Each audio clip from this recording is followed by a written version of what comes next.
Friends, welcome back. तो friends, अभी की न्यूज है, अचानक खालिस्तानियों पर एस जयशंकर ने दिया तगड़ा बयान, सुन चौंक जाएंगे खालिस्तानी। वाह, अरे वाह। मतलब नॉर्मली तो ऐसा होता है कि खालिस्तान नाम की कोई चीज ही नहीं है ही नहीं, वैसे होनी भी नहीं, हमारे लिए इंपॉर्टेंट होनी भी नहीं चाहिए। सो ये बोलना प्रॉब्लम कि ज्यादा होने लग गई है खालिस्तान पे बयान दिया, खालिस्तान कोई चीज नहीं है तो उस पर क्या बयान देना है। हाँ। मगर वो कुछ और बोल रहे होंगे, इनडायरेक्टली कुछ बता रहे होंगे क्या होता है। चलो देखते हैं क्या होता है। बट जहां तक मुझे पता है ऐसी कोई चीज एग्जिस्ट नहीं करती, सिर्फ पाकिस्तान के माइंड में एग्जिस्ट करती है, हिंदुस्तान के माइंड में एग्जिस्ट नहीं करती। और पाकिस्तान मेन प्ले रोल कर रहा है कि उसको हम किसी तरह से बढ़ा चढ़ा के ऐसे लोगों को खड़ा करें, मुझे तो यही लग रहा है। तो चलो वीडियो शुरू करते हैं। वीडियो शुरू करने से पहले अगर आप चैनल पर नए हो और आपने अभी तक सब्सक्राइब नहीं किया तो जल्दी से पहले सब्सक्राइब के बटन और बेल आइकन को क्लिक कर लो, ताकि आपको हमारे सारे न्यू वीडियोस के नोटिफिकेशन मिल जाए जैसे हम अपलोड करें। अगर आपको वीडियो पसंद है प्लीज लाइक एंड शेयर। चलिए शुरू करते हैं। चलो देखें क्या बोले, मजा आएगा। हल्का बोल रहे हैं। नमस्ते सर, मैं प्रीति शर्मा, सेंट्रल यूनिवर्सिटी गुजरात से। मेरा सवाल ये है कि 2047 में हम भारत के अंतर्राष्ट्रीय संबंधों को किस रूप में देखते हैं, क्योंकि विदेश नीति तो नित बदलती रहती है, उसका हम भविष्य नहीं सोच सकते अभी, लेकिन अंतर्राष्ट्रीय संबंध, क्या हम एक गांव से अंतर्राष्ट्रीय संबंधों को जोड़ेंगे या फिर हमारे भारतीय ज्ञान परंपरा के साथ हम अंतर्राष्ट्रीय संबंधों को जोड़ेंगे या कुछ और स्वरूप होगा? देखिए, इसका कोई संक्षिप्त में तो मैं उत्तर नहीं दे सकता, क्योंकि 2047 में देश कहाँ होगा, आपकी कल्पना है, मेरी भी है, सबकी आशाएं भी हैं। पर आप थोड़ा इस पे सोचें कि हम तो अगले 25 साल में 100% थर्ड लार्जेस्ट इकोनॉमी तो होंगे, तो 20 से 5 प्रोजेक्टेड यही है, कम से कम थर्ड लार्जेस्ट इकोनॉमी, कम से कम। हाँ? कम से कम। तो और फिर आप ये भी देखिए, टेक्नोलॉजी को देखिए कि टेक्नोलॉजी के लिए अब हर चीज टेक्नोलॉजी पे चलती। एक जमाने में हम गाड़ी चलाते थे, अब गाड़ी में बिना चिप्स के गाड़ियां बनती ही नहीं। करेक्ट। और चिप्स माने वो एम्बेडेड नॉलेज है उसमें। तो जो कहते हैं कि knowledge economy, technology driven lifestyle, उसके लिए टैलेंट चाहिए, उसके लिए ह्यूमन रिसोर्सेज चाहिए, उसके लिए क्रिएटिविटी चाहिए। और मैं ये कह सकता हूँ बहुत माने विश्वास के साथ कि इसमें भारत का रोल जो है, भारत का शेयर जो है वो बढ़ेगा, क्योंकि अगर आप डेमोग्राफी और टैलेंट देखें तो एक किस्म से वो हमारी एक स्ट्रांग पॉइंट होता है। उसके अलावा वो हम पर डिपेंड करता है कि जितना देश में जितनी प्रगति होती है बाहर दुनिया, क्योंकि दुनिया जो है अभी भी आप हैरान होंगे कि कितने डिटेल में लोग हमें फॉलो करते हैं। जब मैं बाहर जाता हूं ना, लोग मेरे से पूछते हैं, क्योंकि अब कोविड का एग्जाम वो उदाहरण मैं आपको देता हूं, वो इतना हक्के बके रहते हैं कि इतनी पॉपुलेशन में कैसे सब अगर मैनेज आप किया। लोगों को कहें तो ये लगा कि हमारे यहाँ 2 बिलियन शॉट्स लग चुके हैं,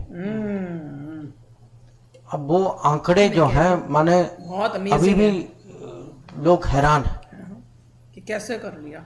और ये नहीं कि शॉट्स लग चुके हैं, कि वो किस ऑर्गेनाइज तरीके से लगे। हाँ, वही तो कि और जब हम अपना टीकाकरण कर रहे थे, हमारे यहाँ जितना हम दुनिया की मदद कर सके वो भी हमने कोशिश की। और शुरू से जो उसकी ऑर्गेनाइजेशन जो थी शुरू से, और सर्टिफिकेशन जो थी वो डिजिटल था। मोबाइल वैक्सीन से ज्यादा, एक तो सचमुच दुनिया मानती है कि मेड इन इंडिया वैक्सीन के अलावा इन्वेंट इन इंडिया वैक्सीन भी था। और उसका जो लगाने की प्रक्रिया जो थी वो डिजिटल था, कि ऑर्गेनाइजेशन की जिसकी बारी है कहाँ जाएं, किस समय में, first shot, second shot, third shot, certification उसका। क्योंकि विकसित देश भी उनके डिलीवरी में वो बना तो पाए या हम खरीद पाए, पर उसको शॉट इन द आर्म जो है वो इतना आसान नहीं था, और उसकी जो सर्टिफिकेशन जो करनी थी वो तो और भी मुश्किल था। तो दुनिया इंडिया हमें में बहुत digital माने certificate बारीकी से मिला है। देख रही है कि हमें जब पेपर वाला हम मिला है। कहते हैं कि हमने नहीं, उनके पास डिजिटल था, हमारे में पेपर था। मान लीजिए पेपर है, 100 पेपर मिलियन चलाते टॉयलेट रहते हैं। बनाए, नहीं मतलब चलो, या अभी जो है प्रधानमंत्री गरीब कल्याण अन्न योजना से कोविड के पूरे समय इस दौरान हमने जो फ्री राशन दिए वाह, ताकि commendable था। किसी को माने कोई भूखमरी से कोई क्योंकि आपको स्पेनिश फ्लू आपने पढ़ा होगा कि उस समय फ्लू से ज्यादा वो स्टारवेशन से लोग मरे थे। तो अभी जो बहुत भारत well में जो manage हो किया रहा था, है, मैं बता रही हूँ, मैं तो हर बारी कहती हूँ, दुनिया मोदी जी हैं उसको तभी देख भाई रही है। ये टेक में हो सकता है, ये हेल्थ में हो सकता है, ये डिजिटल में हो सकता है, ये अर्बनाइजेशन में हो सकता है। और मैं कहूँगा, मेरी तो उम्मीद होगी कि 2047 तक हम उतना बढ़ चुके होंगे कि जो भी उस समय का विदेश मंत्री होगा उसको तो अब मैं अभी बैठ के I envy that person.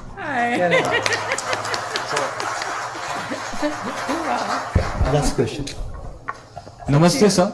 My name is Shivam Dave. I'm currently a fellow in the Smart Cities Mission, Ministry of Housing and Urban Affairs. Sir, I aspire to be a career diplomat like you. International relation sir मेरा रसप्रद विषय है, जिसके लिए मैं सोच रहा था कि मैं यूएन जैसे ऑर्गेनाइजेशन के साथ में काम करूं उनके यंग प्रोफेशनल्स प्रोग्राम में, but sir since quite a few years Question, please. Yes, sir.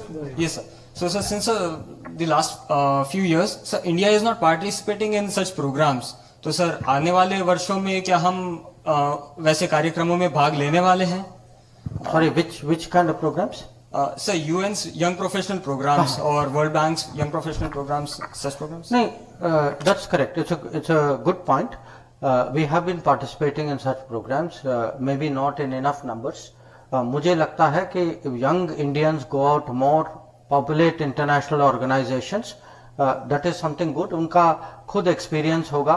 They will also bring Indianness to international organization. We have to realize value of international organizations. माने एक किस्म से वो दुनिया को चलाते तो नहीं है, पर उनका प्रभाव दुनिया पर काफी होता है. So the more Indians we have there, it is good. We would encourage this. So don't only think of becoming diplomat in India. Seriously, अगर आपको लगता है you have a chance to actually also go on the world stage professionally, it is a very good thing. You will be serving your country by doing that. देखा, very nice. Hello, नमस्ते sir, मेरा नाम साक्षी है। Sir, एक Indian citizen और एक पंजाबी होने के नाते मेरा एक सवाल आपसे ये था कि रिसेंटली मैं पंजाब अपने होम टाउन विजिट करके आई थी और वहाँ पे कितने सारे बैनर्स ऐसे थे, गाड़ियाँ ऐसी थी जहाँ खुलेआम कुछ रेडिकल एलिमेंट्स जो पास्ट में ऐसे रहे हैं, जैसे कि जर्नैल सिंह भिंडरावाला, इन सब के पोस्टर्स सरेआम लगे हैं। देखा। और हमारी ऐसी यूथ है जो ऐसे देशों में जाके अपॉर्चुनिटीज लेती है जिनके एमपी खुलेआम मतलब ऐसे लोगों को एमपी बनाया जाता है जो खुलेआम इस सोच को सपोर्ट भी करते हैं। तो जब हमारी यूथ वहाँ पे अपॉर्चुनिटी के लिए जा रही है, जिन्हें हम रोक नहीं सकते क्योंकि इकोनॉमिक उसके फायदे होते हैं, लेकिन जब रेडिकलाइजेशन किसी देश के द्वारा सपोर्ट किया जाता है, इस तरीके से इन्फ्लुएंस किया जाता है, तो ऐसे देश जैसे कि कनाडा या एक्सेट्रा, ऐसे देशों के साथ क्या फॉरेन पॉलिसी रहेगी? ऐसी चीजों कैसे रोकेंगे? ये ना हो कि कश्मीर जैसा पाकिस्तान हो जाए, पंजाब भी हो जाए। उन्होंने नाम नहीं लिया था। किसका? आप ट्विटर फॉलो करते बता। हैं? हाँ, करते हैं ना? Did you see my tweet yesterday? If you haven't, I would recommend. पिछले 2 दिन में एक फैशन चल रहा है सिंगल वर्ड का ट्वीट। अच्छा, हाँ? क्या? कौन सा? तो मुझे लगा कल कि मैं भी एक सिंगल वर्ड ट्वीट कर लूं, उनका कौन सा वर्ड सूट तो मैंने एक वर्ड ट्वीट किया, एकता। वाह, यूनिटी। मैंने ट्वीट किया क्योंकि मैं स्टैचू ऑफ यूनिटी पर था, तो मुझे लगा इन आवर कंट्री यूनिटी एकता इज वेरी इंपॉर्टेंट, होता है। and that is why statue of unity is very important. Or most often when I come to Gujarat, I come there because a lot of my work is associated with that. And ये देखिए again मैंने कहा ना कि world is very competitive place. अगर हमारे यहाँ आपस में कोई डिविजन्स हो, ग्रोथ कम हो जाएगी, फायदा ये बाहर वाले लेंगे। लैंग्वेज के हो सकते हैं, धर्म के हो सकते हैं, एथनिसिटी जो भी हो, दुनिया में ऐसी ताकतें होंगी जो उसका फायदा उठाना चाहेंगे मैंने भी ये बताया, और पहले उठा भी चुके हैं। चुकी हैं। माने अवध में जब आए थे वो ऐसे ही आए थे, वो माने बट कहीं कहीं ना कहीं उनको दो लोग लड़े, वो बीच में ब्रिटिशर्स घुस ने भी गए, ऐसे ही किसी किया। का फायदा उठाया और उन्होंने अपना काम कर लिया। राजाओं के साथ so it is very important for us at home. समझने वाली बात है। और जो आप कह रहे हैं, अगर बाहर के पॉलिटिक्स या बाहर की सरकारें जो भी हैं, अगर वो ऐसा कुछ करें जो हमें नुकसान पहुंचाता है, we should first of all have the courage to call it out, good, yes, कि ये नहीं, हमें बर्दाश्त नहीं करना चाहिए, बिल्कुल। ना चुप रहना चाहिए। So if they do something which affects us, if we can take a position on oil for the common citizen, 100% we can take a position on national unity of the country. Oil के लिए लिया था ना, And we are doing it. That नहीं वही also I है, will do. पता है, कर रहे हैं क्या? बोलने की जरूरत नहीं है। Some time ago I had because आपने specific एक reference लिया, I will tell you very frankly. Some time ago I had a conversation with my Canadian counterpart. And I told her very frankly, देखिए आपको vote bank politics अपने यहाँ करना तो कर लीजिए, वहां बैठ के मेरे यहाँ नहीं करिए। This I will not accept. Very nice, frankly बोल रहे हैं, ऐसे चाहिए हमें। You know, I will envy the person who is foreign minister in 2047. But I will tell you one thing: 2047, to be foreign minister of Narendra Modi government oh yeah, is also a great strength. And there are core beliefs, there is confidence, there is a support, attitude, support, and I think the world is recognizing that. yes it is। क्या कमाल का बोला है। और जैसा बहुत मैंने frank। कहा था कि वो खालिस्तान का नाम कहीं नहीं आएगा। हाँ, पर सबको समझ में आ गया कि भैया वो पंजाब सिर्फ में बोले किसके नाम radical- लेने क्या है, तो रेडिकल क्या हो रहा है वो नहीं, तो पता ही, वो कनाडा तो का नाम आ गया वो सब पता ही चल गया। किसी भी भारत पर के कनाडा का नाम ले लिया है, कनाडा किसी का। भी और भारत के देशवासी को या जिसका इंडियन ओरिजिन है, इस नाम को नहीं लेना चाहिए, लेना भी नहीं चाहिए। हमारे लिए ये होना चाहिए कि है ही नहीं, एग्जिस्ट ही नहीं करता एग्जिस्ट नहीं भाई। करता। तो इसीलिए और उसको इसीलिए किसी ने नाम लिया, नाम नहीं लिया, जो लेडी पूछ रही थी क्वेश्चन, उन्होंने नाम नहीं लिया। कनाडा का लिया पर और खालिस्तान का नाम कनाडा लिया। को तो ठीक है, कि मतलब वहां से हो रहा है ये सब, उन्होंने नाम नहीं लिया और ना मिस्टर जयशंकर नहीं ने, लिया। क्योंकि बनता ही नहीं था। वी डोंट एग्री, एग्जिस्ट करते हैं ऐसे बहुत मौके हैं देश को तोड़ने के लिए। वो यही कह रहे हैं कि जहां जो भी देश को तोड़ रहे हैं उसे साफ साफ कहिए, देखो भैया तुम्हें जो करना है अपने लोकली करो, हमारे यहाँ पे मत करो। बिल्कुल। और वो कह रहे हैं कि फायदा कौन उठाता है, बाहर के लोग हो, वो तो वेट करते हैं यही काम होए ताकि कंट्री से। अंग्रेज भी ऐसे आए थे, हाँ, वही तो कह रहे हैं, उससे प्रवास पहले में जो भी है आया। अगर हमने अभी तक नहीं सीखा उस अपने उस पास से तो क्या कह सकते हैं फिर हम अपने आप को ही। पर जो बोला वो तो कमाल का था। और मैं तो इतनी हैरान थी, उन्होंने ये भी बोल दिया कि कनाडा का जो काउंटर पार्ट है उनको तो मैंने बोल भी दिया कि तुम वोट बैंक के लिए ये कर रहे हो, अगर कि आपको उनके वोट मिल जाएंगे वहां पे जो रहते हैं सिख, तो वो आपकी गेम है, पर आप हमारी वहाँ यहाँ पे प्रॉब्लम क्रिएट करोगे चलेगा नहीं। तो कौन बोलता है। और उन्होंने ये भी बता दिया कि मोदी जी की गवर्नमेंट में आई एम इक्वली लकी।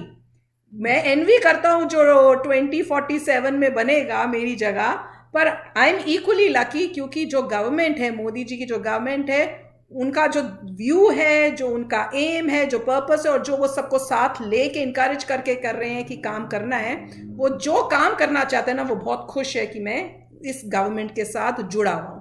कमाल का था यार, दिल खुश हो गया। तो वही कह रहे हैं कि 2047 में जो आएगा बंदा, वो एक बिलोंग करेगा बहुत ही पावरफुल कंट्री को, तो उसके लिए काम करना उतना डिफिकल्ट नहीं होगा, और उसको अभी काम करना डिफिकल्ट है, क्योंकि वहां तक पहुंचना है, तो जो अब कर रहा है वो मेहनत करके वहां तक पहुंचाएगा, और जब वो बंदा आएगा वो मजे करेगा, पर उसको करना चाहिए, उसको और की कंट्री को और आगे बढ़ाए। बिल्कुल, तो वेरी नाइस। मजा ही आ गया यार। तो चलो फ्रेंड्स, चलते हैं, मिलेंगे नेक्स्ट वीडियो में बहुत ही जल्द। Till then take care and bye bye. तो अगर आप मेरे इस चैनल पे नए हो तो जल्दी से सब्सक्राइब के बटन को हिट करो और बेल आइकन को क्लिक करो, ताकि आपको मेरा जब नया वीडियो मैं लगाऊं आपको उसके बारे में जल्दी से पता चल जाए।